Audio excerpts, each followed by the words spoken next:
There's something uncomfortable we rarely admit out loud. A lot of people are not falling apart because of one major tragedy. They're fading because of a pattern. Not a dramatic collapse. Not some public breakdown. Just a quiet erosion. A little less energy. A little less presence. A little less dignity in the way they carry themselves. And the strangest part is this: in today's world, people will tell you to upgrade your wardrobe, buy better skin care, fix your haircut, optimize your supplements, whiten your teeth, improve your photos, improve your brand, while ignoring the invisible habits that are draining the life from your face in the first place. Because that is how modern society works. It teaches people to decorate the outside while neglecting the forces that are quietly destroying them from within. And if we're being honest, a lot of what passes for self-improvement today is just performance. A cleaner mask. A more polished exhaustion. A better angle for a tired soul. But the Stoics saw through that illusion long before social media ever existed. They understood that a person's appearance is never just skin deep. It is shaped by thought. By habit. By emotional discipline. By how you carry stress, how you breathe, how you react, how you rest, how you speak to yourself when no one is watching. So in this video, we're not talking about beauty in the shallow sense. We're talking about presence. Vitality. The kind of appearance that makes someone look clear, grounded, strong, and alive. We're going to walk through 10 hidden habits that slowly make you look older, more drained, more anxious, and less powerful than you really are. Not just physically, but energetically. And more importantly, we're going to talk about how to reverse them through awareness, discipline, and a more stoic way of living.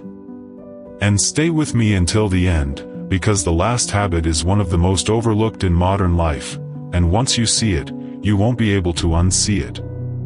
If any part of this speaks to you, subscribe to StoicCraft. Not as a gesture for the algorithm, but as a quiet commitment to becoming more deliberate, more composed, and more in command of your own life. Because the truth is simple. You do not become worn down all at once. You become worn down by repetition. And the same is true in reverse. You do not reclaim your presence all at once. You reclaim it one habit at a time. One bad posture is making you look defeated before you even speak. Let's start with something most people dismiss because it feels too ordinary to matter. Posture. Not because posture is trendy. Not because someone told you to stand up straight. But because the way you hold your body is often the first confession your body makes about your inner world. Think about how many adults live their lives folded inward now. Leaning into phones. Hunched over laptops. Driving tense. Sitting collapsed for hours. Shoulders rounded. Jaw tight. Head forward. Chest closed. And then they wonder why they always look exhausted, irritated, older than they feel, or strangely disconnected from themselves. Here's the thing most people miss: posture is not just visual. It is emotional. It is respiratory. It is psychological. A collapsed body teaches the mind collapse. You can say, "I'm fine." You can tell people you're handling it. But if your shoulders are always caving inward, if your neck is always reaching forward, if your breathing is shallow and your torso is compressed, your body is rehearsing defeat all day long. And people pick up on it instantly. Not always consciously. But they feel it. That's part of the brutal honesty of social life. People respond not only to what you say, but to what your body declares before your mouth opens. The world is full of performance, yes, but posture is one of those things that reveals the truth underneath the performance. Marcus Aurelius wrote that the quality of your life depends upon the quality of your thoughts. And that is true. But thoughts do not remain abstract for long. They take shape in the body. They settle into the shoulders, the face, the breath, the spine. You see it in a man after years of carrying silent pressure at work. You see it in a woman who has spent too long trying to please everyone. You see it in the person who says they're strong, but walks as if apologizing for existing. Poor posture drains you in quiet ways. It limits your breath. It dulls your energy. It makes your face look more tired because the entire body is operating in a compressed state. It can make you appear older, smaller, less certain, less present. And no expensive product fixes that. What fixes it is awareness. Not perfection. Not military stiffness. Just awareness. Start small. A few times a day, pause for 5 seconds. That's it. 5 honest seconds. Lift through the spine. Relax the jaw. Drop the shoulders away from the ears. Open the chest without forcing it. Let the head come back into alignment. Take one deeper breath than usual. That one moment changes more than you think. Because it is not just a physical correction. It is a psychological interruption. It is you refusing to keep broadcasting collapse. And over time, those tiny moments accumulate. You look more present. You feel more alert. Your face softens because you're not constantly carrying unnecessary tension. You begin to move through rooms with more steadiness. Not because you're pretending to be confident. Because your body is no longer rehearsing insecurity every hour of the day. That is the Stoic way. Small corrections.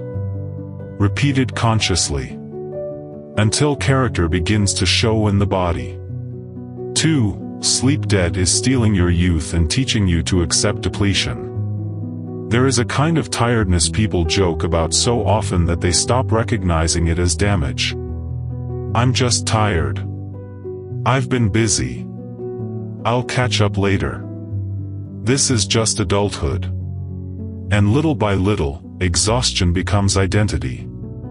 That's one of the most dangerous things modern life does to people. It normalizes depletion. It treats burnout like maturity. It turns poor sleep into a badge of relevance, ambition, sacrifice, or productivity. But your body does not care about those stories.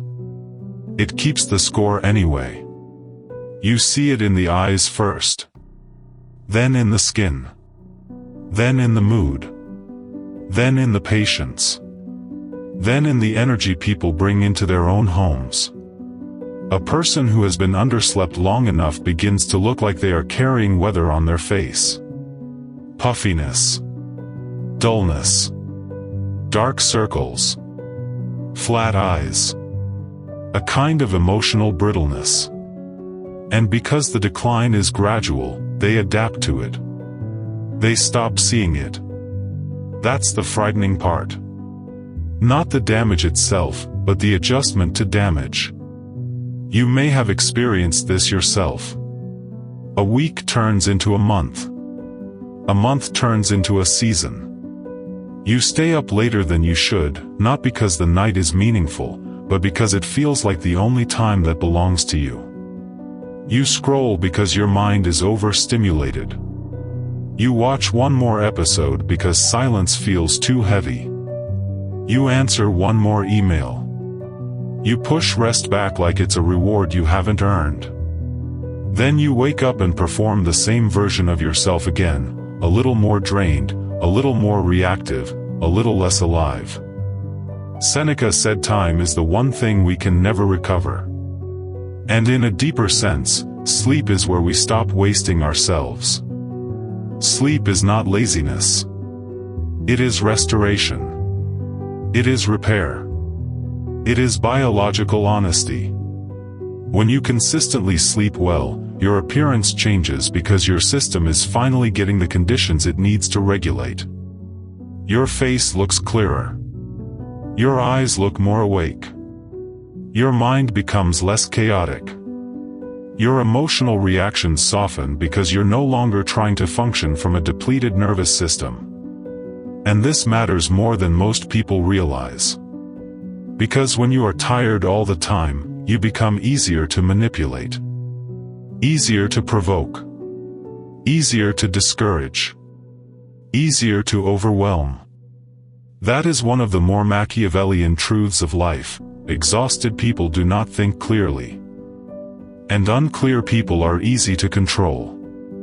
So if you want to reclaim not just your appearance, but your power, start with sleep. For 1 week, treat sleep as a discipline, not a leftover. Create a consistent bedtime. Dim the lights earlier. Cut the late-night stimulation. Put distance between yourself and the glowing screen that keeps hijacking your attention. Let your body remember what deep rest feels like.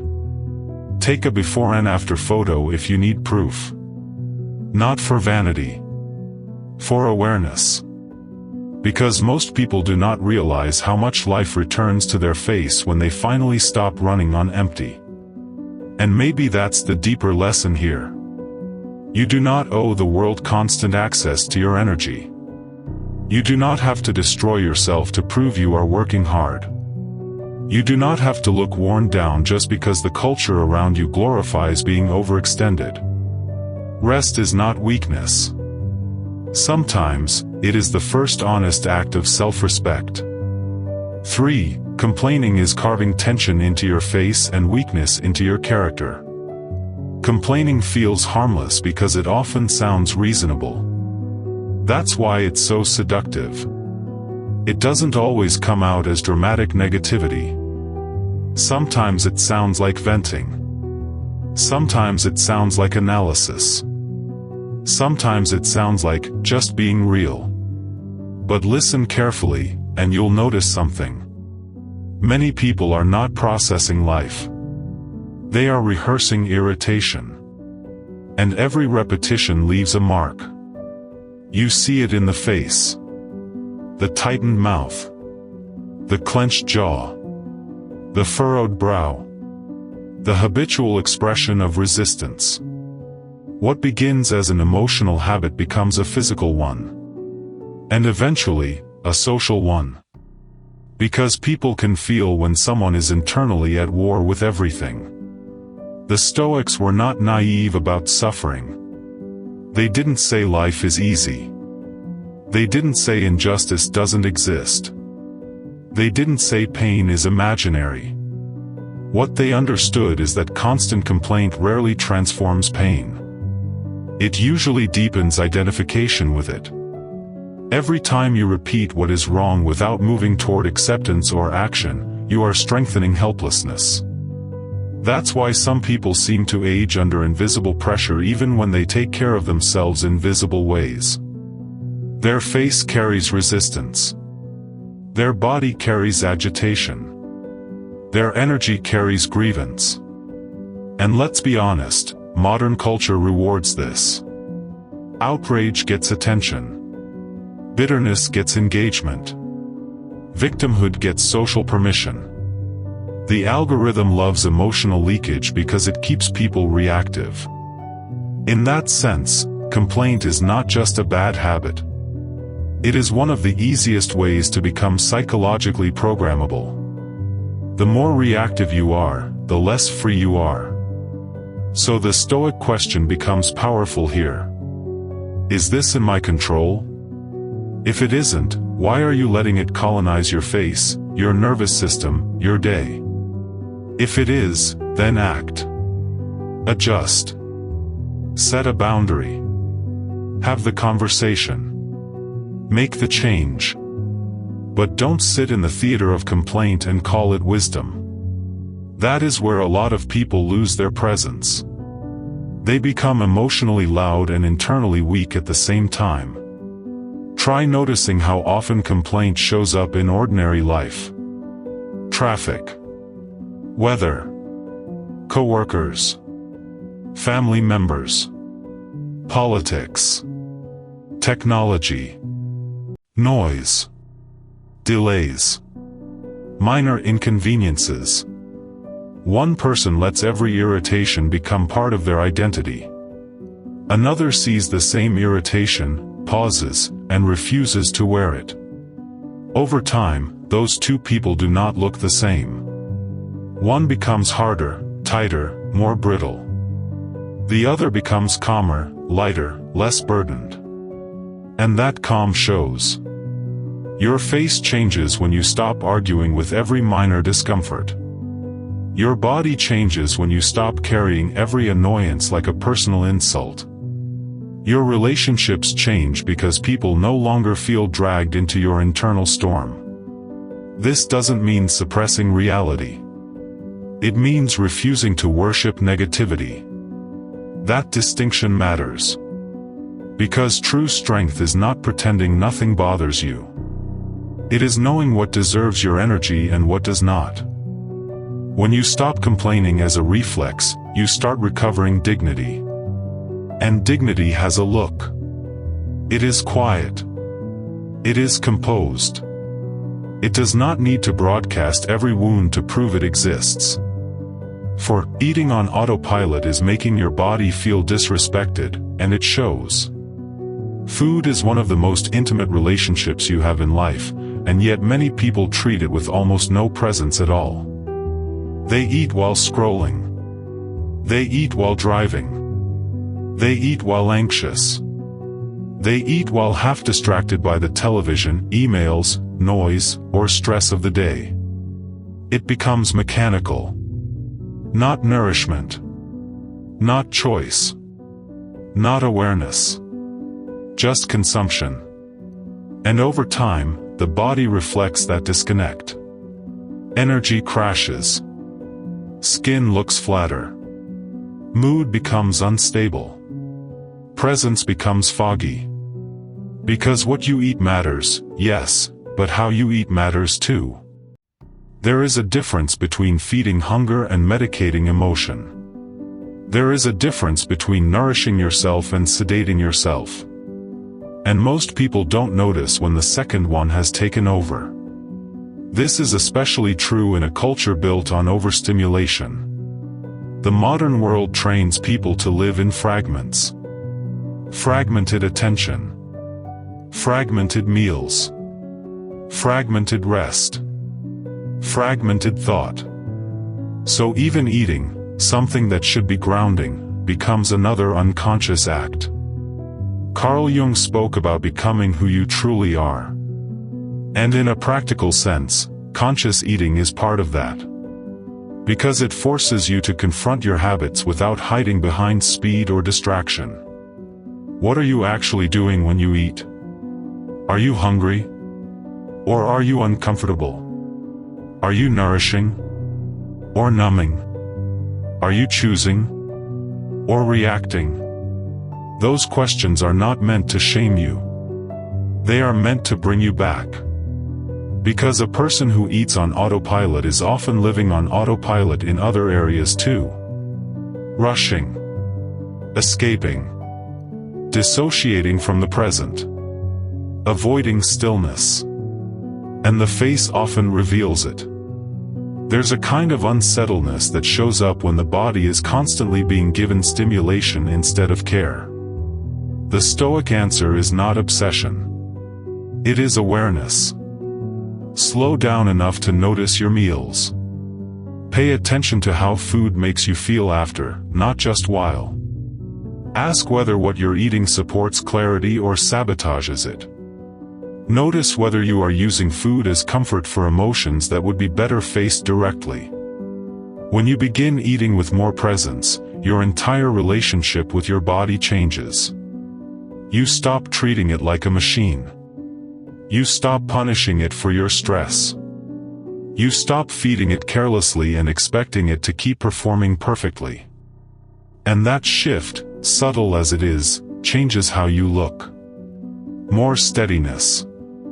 More clarity in the eyes. More stable energy. Less self-betrayal in the nervous system. Because deep down, the body knows when it is being cared for. And it also knows when it is being used as a trash can for an overloaded mind. Mindful eating is not about being strict. It is about restoring respect. And respect, even in private habits, eventually becomes visible. 5. Constant comparison is draining the life from your face. This one is everywhere now, and because it's everywhere, people underestimate how destructive it is. Comparison. Not the occasional moment of noticing someone else. That's human. I mean the constant, low-level habit of measuring your life, your body, your success, your aging, your relationships, your status, your appearance, against the curated performances of other people. It happens so quickly that most people barely register it. You open your phone in the morning. Someone looks younger. Someone is richer. Someone is in better shape. Someone has a better marriage. Someone seems more disciplined, more attractive, more admired, more ahead. And before your day even begins, your nervous system has already been told a lie. You are behind. This is one of the cruelest social dynamics of modern life. People compare their private reality to someone else's edited surface, then wonder why they feel emotionally drained and physically diminished. Comparison is exhausting because it never ends. There is always another person to envy, another standard to fail, another image that quietly tells you that who you are right now is not enough. And the body wears that pressure. Eyes lose warmth. Face tightens. Expression becomes restless. There's a subtle hunger in the way people move when they no longer know how to inhabit their own life without checking it against someone else's. The Stoics warned against handing your peace to external things. And comparison is exactly that. It is outsourcing your self-perception. You stop seeing yourself clearly. You begin seeing yourself through the imagined verdict of others. That is not just emotionally painful. It is socially dangerous. Because once you need external validation to feel whole, you become easier to influence. Easier to market to. Easier to manipulate. Easier to shame. This is where the Machiavellian layer of society becomes obvious. Insecure people are profitable. If you can be made to feel inadequate, you can be made to consume endlessly. So when you compare constantly, you are not just hurting your confidence. You are participating in a system that benefits from your self-doubt. That realization should wake you up. Your face was not meant to carry the tension of 10,000 strangers' lives. Your mind was not built to absorb infinite comparison every day. So what do? You reduce exposure. You become more selective about what enters your attention. You stop feeding the habit that poisons self-respect. And then you return to something much harder and much more honest: your own life. Your own body. Your own path. Your own discipline. Your own unfinished work. That is where peace lives. Not in winning the comparison game, but in stepping out of it. Once you do that, your appearance changes in a way that has nothing to do with cosmetics. You look more rooted. Less frantic. Less hungry for approval. More at home in your own skin. And that kind of groundedness is rare now. Which is exactly why it feels powerful. 6. Weak body language tells the world you don't believe in yourself. Even when you're silent, you are communicating. That is one of the hardest truths to accept, especially for people who think they can hide insecurity by simply saying less. You can't. Because the body still speaks. It speaks in hesitation. In shrinking gestures. In the way you enter a room. In the way you sit. In how quickly you look away. In whether you seem present or apologetic. And weak body language does something dangerous. It teaches both you and other people how to position you. This is not about becoming dominant in an artificial way. It is not about acting arrogant, overly intense, or performative. It is about congruence. When your body language is consistently hesitant, collapsed, overly submissive, or disconnected, it sends a message that you do not fully trust your own presence. And people respond to that. Again, not always consciously. But socially, energetically, instinctively, they respond. That may sound uncomfortable, but discomfort is often where clarity begins. We live in a world that pretends appearance doesn't matter while constantly judging based on signals. That is the hypocrisy of social life. People say, just be yourself, but then react to confidence, certainty, stillness, posture, eye contact, tone, and composure before you ever explain yourself. So the question is not whether signals matter. They do. The question is whether yours reflects self-command or self-doubt. Weak body language often develops slowly. Years of stress. Years of people-pleasing. Years of trying not to bother anyone. Years of shrinking in rooms where you felt underestimated. Years of training yourself to take up less space emotionally and physically. Then one day you realize this habit has become visible. You walk into meetings already braced. You sit like you're temporary. You speak like you're asking permission. And the body keeps repeating the pattern until it feels like personality. But it's not personality. It's conditioning. And conditioning can be changed. Start paying attention to your physical signals. Do you make unnecessary apologetic gestures? Do you avoid eye contact too quickly? Do you fidget when speaking? Do you fold inward when challenged? Do you smile from discomfort instead of conviction? These details matter because they shape the emotional reality you live in. The Stoic answer, once again, is not performance. It is practice. Stand more deliberately. Sit with more stillness. Let your gestures slow down. Make eye contact long enough to signal presence, not aggression. Stop rushing to fill every silence. Stop moving like you need permission to exist. The strange thing is, when you do this, people often say you seem more confident. But what's really happening is simpler than that. You are becoming less divided. Your body is finally beginning to align with the strength you wanted to feel internally all along. And that alignment shows in the face too. More steadiness. Less anxious movement. Less scattered energy. More gravity.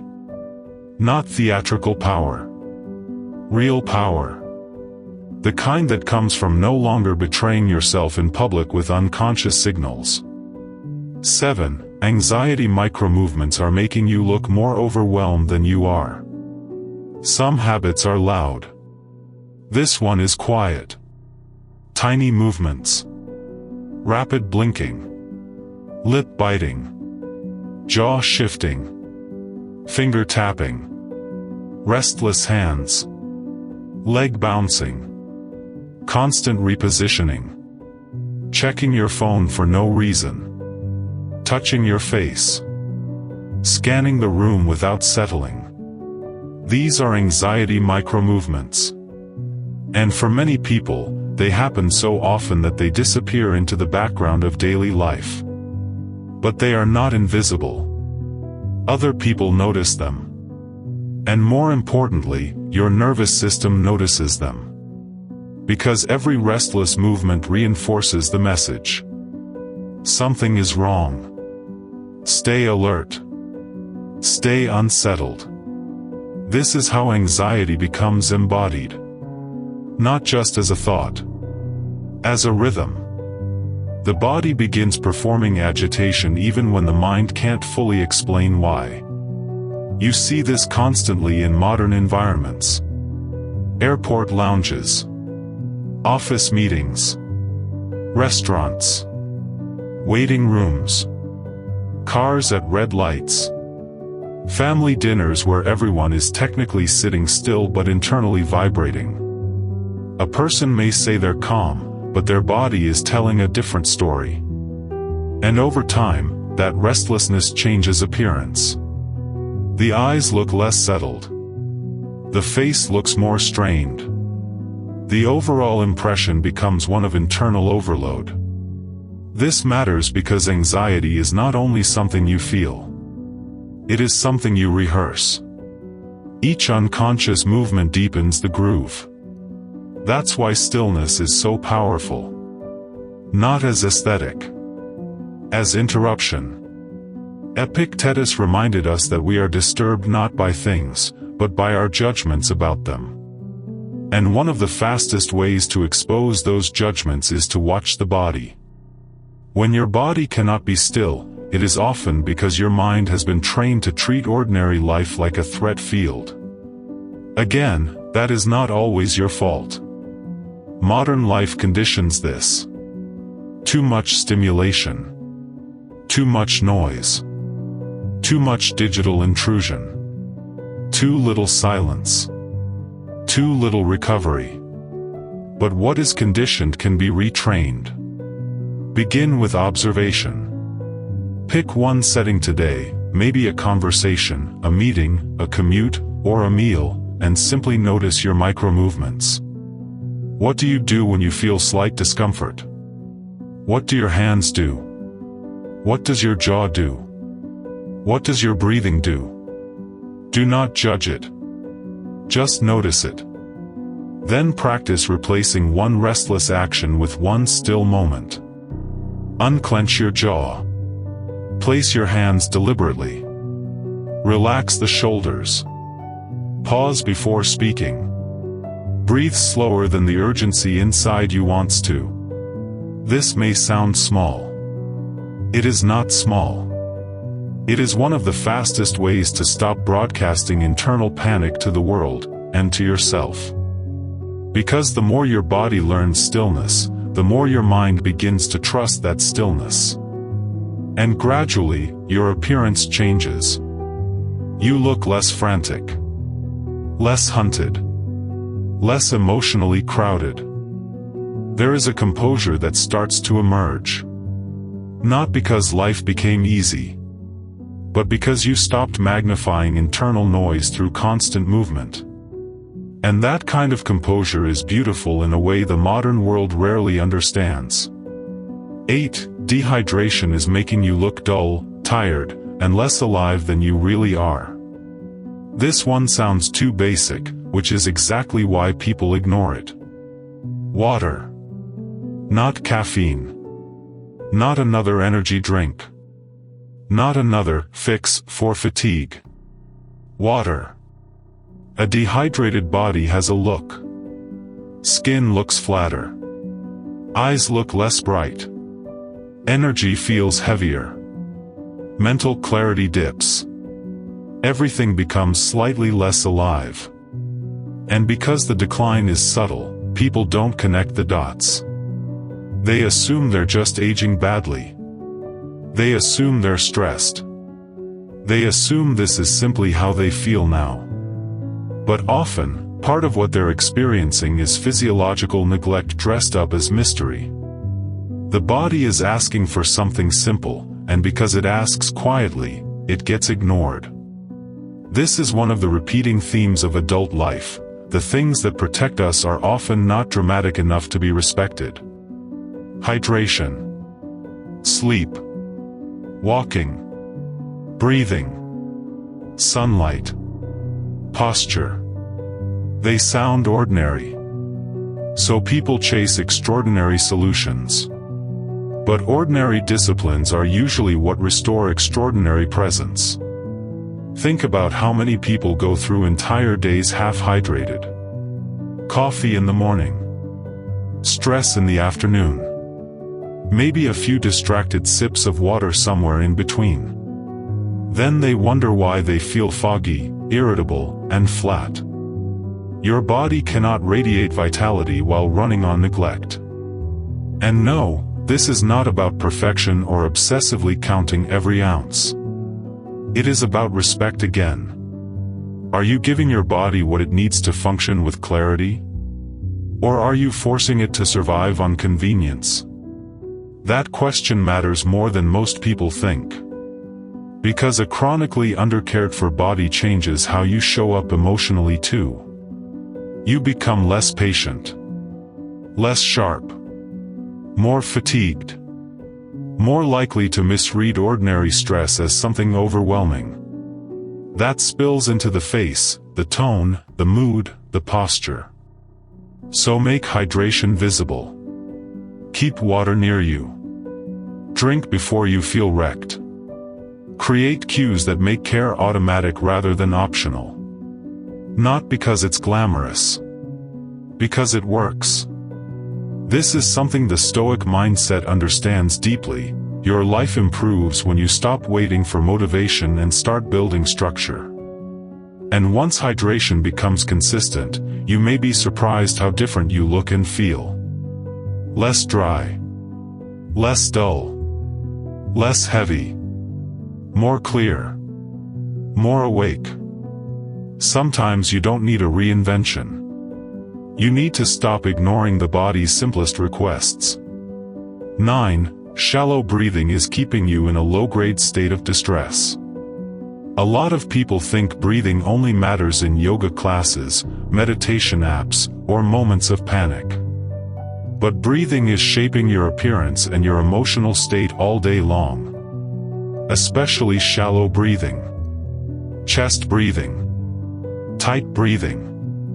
Rushed breathing. The kind of breath that never really lands. It is one of the most common hidden habits in modern adults, especially those carrying pressure they rarely speak about. Work stress. Financial stress. Family stress. Social pressure. Digital overload. The body begins bracing for impact. And one of the clearest signs is the breath. You start breathing as if life is something to survive rather than inhabit. Small breaths. Fast breaths. Protected breaths. The problem is, shallow breathing sends a message to the entire system that danger is near. So even when nothing dramatic is happening, your body remains in low-grade vigilance. This changes everything. Your face tenses. Your shoulders rise. Your energy becomes more brittle. Your mind gets noisier. Your patience shortens. You may look fine from a distance, but up close there is a subtle impression of strain, as if the body never fully trusts the moment it is in. This is why breathing matters so much. Not because it is trendy. Because it is foundational. Your breath is one of the fastest bridges between mind and body. When it is shallow, your life feels shallower. When it deepens, the whole system gets a different signal. That doesn't mean one deep breath solves everything. But repeated conscious breathing begins to re-educate your body. Marcus Aurelius often returned to the importance of governing the inner life. And breath is one of the most direct forms of that governance. Not in theory. In practice. Several times a day, stop and take 10 slower breaths. Not dramatic breaths. Not forced ones. Just fuller, steadier breaths. Feel the chest open. Feel the rib cage expand.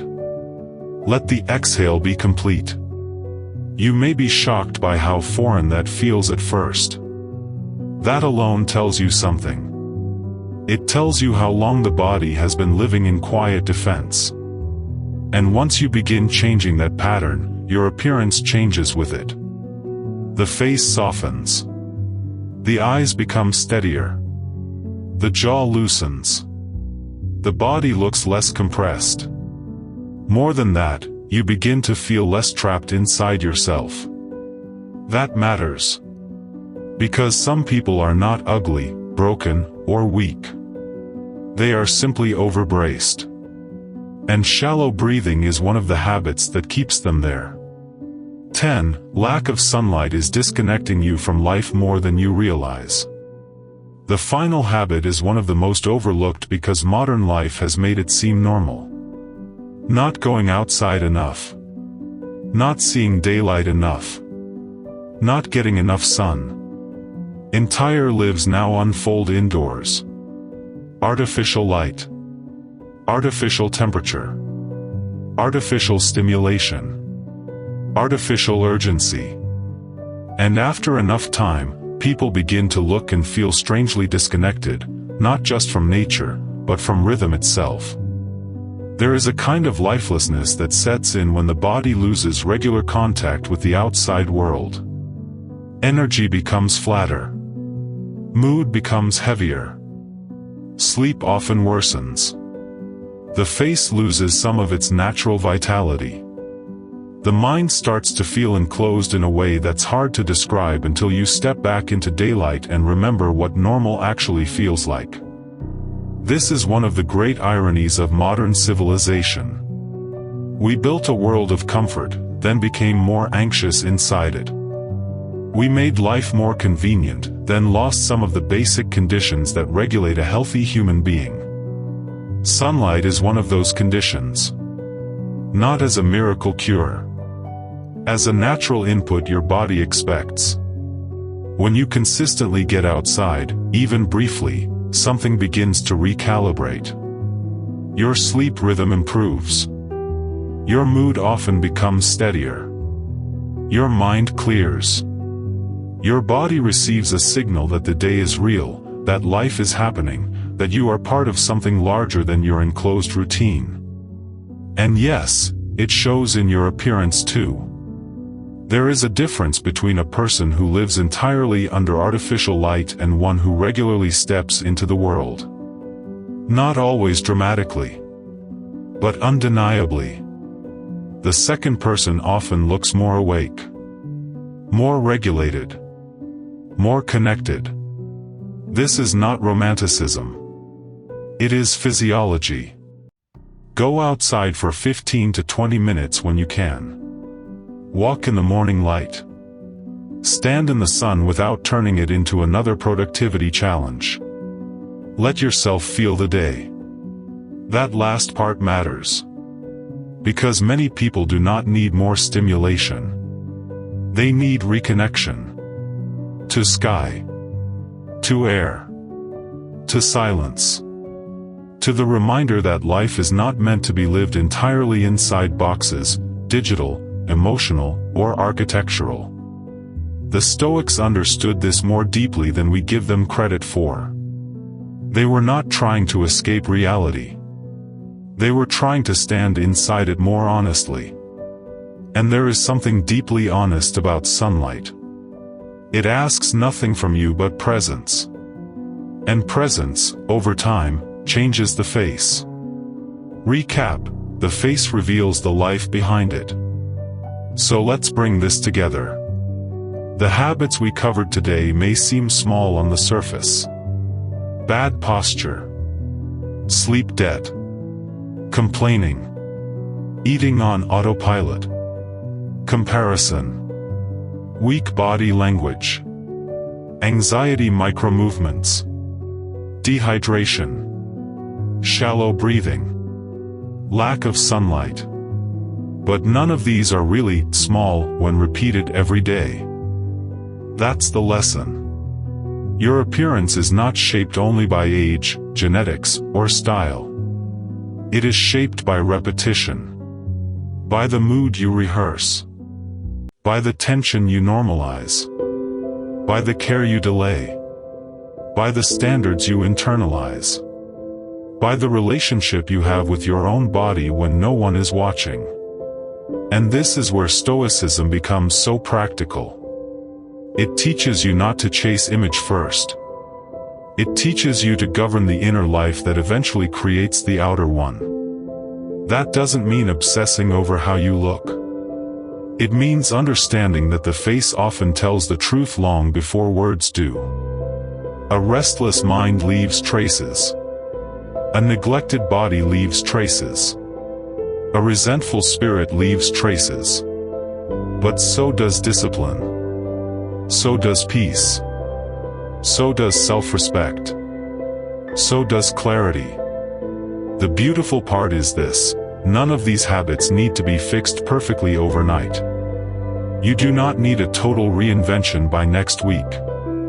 You need honesty. Then repetition. Pick one habit.